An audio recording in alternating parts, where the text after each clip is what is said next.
Hello, I'm Julie Stein, and this is a little demonstration of how to put tapes on the violin. I've got two different sizes today, a 1/8 and a half size. I'm going to put violin tapes on both for children or for beginners, and a lot of people have said, you know, oh, I couldn't practice because my tapes fell off or whatever. So I thought I'll just put a little demonstration of how you can do this at home, or how a parent can do this at home.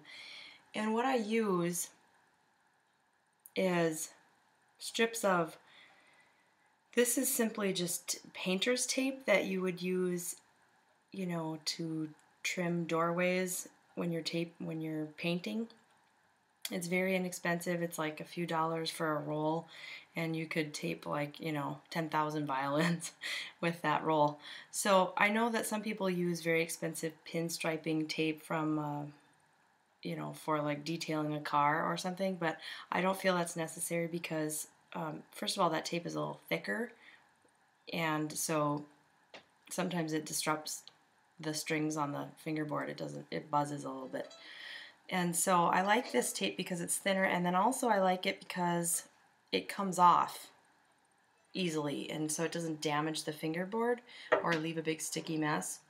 If you do have a sticky mess from previous tape, such as, like, I've seen students come in with violins that have duct tape even used, or very sticky, some sort of, you know, electrical tape or something like that, a simple little bottle of cleaner, polish cleaner for violins, I don't know, maybe it costs about $7. If you put a little small drop of that on a rag and then clean the fingerboard, that'll take it off. So that's a good way to clean it. I've already cleaned these and they're already ready to go.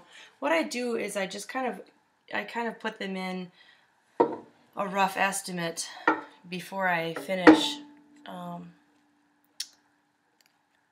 securing the tapes. And on this bigger violin, I'm actually only going to put the first tape and the third tape on because my daughter is 10 and she is playing quite well, and she plays a lot of music that has F naturals and C naturals in it, and so sometimes she's using her second finger in the low position. And so rather than having a tape on for the second finger, I'm just going to put the first finger where she can put low 2 next to 1, or the third tape where she can put high 2 next to 3, because for that half step she won't really need it. So once I get the tapes kind of like this, where they're kind of roughly in the right place, the way to tell if it's right in the right place is that on the G string, that's a G, but if I press down right where the tape is, it should be an A, which will match the A open string. So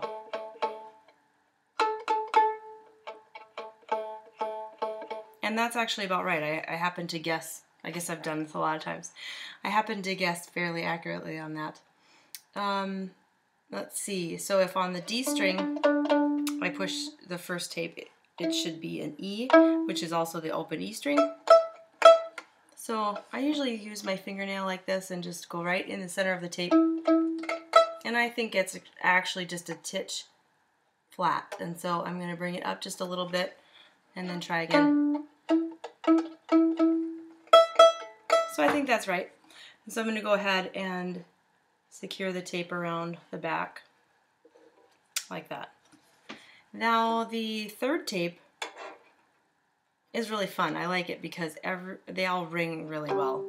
Well, on the D string, the note is a G, and so it should be like the open G, it matches. And I've got mine a little bit too high, so I'm going to pull it up just a little bit. And it actually, if you listen very carefully, will ring if it's right in the right place. Okay? And then I can check on the E string, it's an A, and so then that's with my open A, high E string on the third tape should be matching the A. And then I go ahead and wrap that around. And the fourth tape is the most fun because each of them matches the next string up. So here's the fourth tape, should be the same as the open D string. So here's, so you can hear that's a little bit high. Now it's better. Okay, and then I'm going to go ahead and secure that. So what I wanted to show you too is that with a larger violin, the spaces are bigger. So you can see, you know, this is that far apart. Now on a smaller violin, the tapes end up being a lot closer together. And so with a younger beginner and younger student and a smaller violin, I put all 4 tapes on. So they end up being kind of close together. But you'll be able to see that the spacing is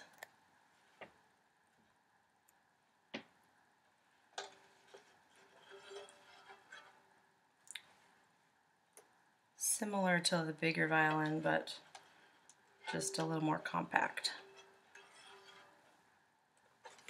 Okay. So what you're going to end up with something is, you know, I'm just roughly putting them in there. A big space, a little space, and a big space. So again, quickly, the first one is going to match the open A on the G string if you put, and that was about right. I'll check it on the D string. Same as the E string. Wrap it around back, and sometimes the tape is too long so I can just rip it off a little bit.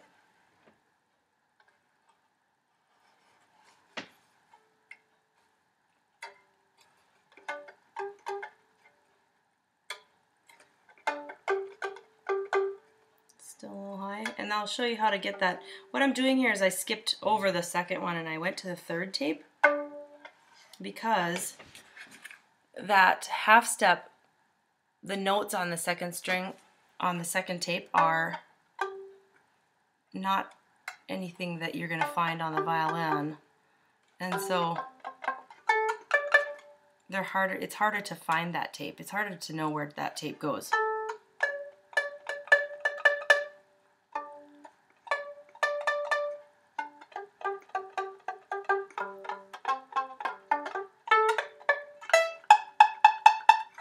I think it really helps if the violin is in tune really well, and this violin is just a little bit out of tune still. So what I'm seeing is that my tapes on one string, it wants to be up here, and on the D string, the tape wants to be down here, and so I'm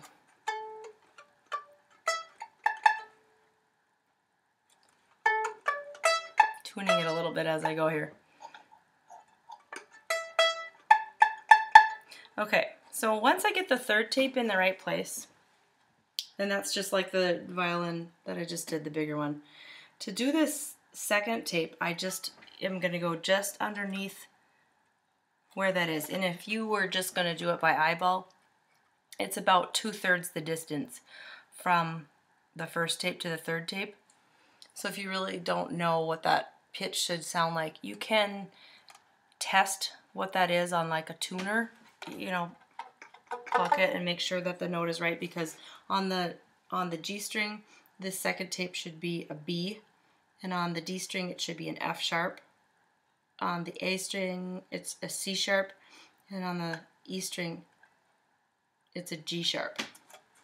And so